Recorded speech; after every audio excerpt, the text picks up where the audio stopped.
அஸ்கான். அனைவருக்கும் இனிய சுதந்திர தின நல்வாழ்த்துக்கள். நான் 5ஆம் வகுப்பு படிக்கிறேன்.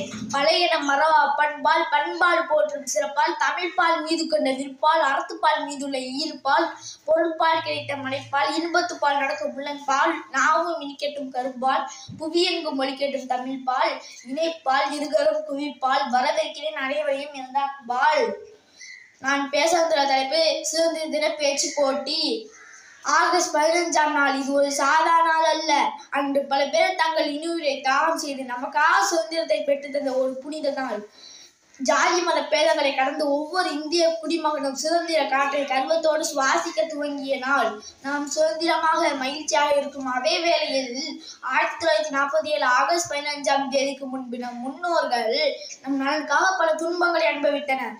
சிறைச்சாலைகளிலும் போராட்டங்களிலும் அவர்கள் பட்ட கஷ்டங்கள் என்ன என்பதை எண்ணி அவர்களுக்கான நன்றியை கூறும் நாள். தேசிய கொடியை கம்பத்தில் உயர பறக்க விடுவதோடு நம்முடைய கடமை முடித்து விடுவதில்லை. நம்முடைய சிந்தனைகளும் எண்ணங்களும் நம் தேசிய கொடியைப் போலவே எப்போதுமே உயர்ந்திருக்க வேண்டும் என்று நாம் அனைவரும் இந்த நல்ல நாளில் உறுதி எடுத்துக்கொள்வோம். எவ்வளவு பொன்னும் பொருள் கொடுத்தாலும் என் தாய் நாட்டிற்கு ஈடினை வேற எதுவும் இல்லை. வாழ்க என் தாய்நாடு, வளர்க என் தாய்நாடு. நன்றி, வணக்கம்.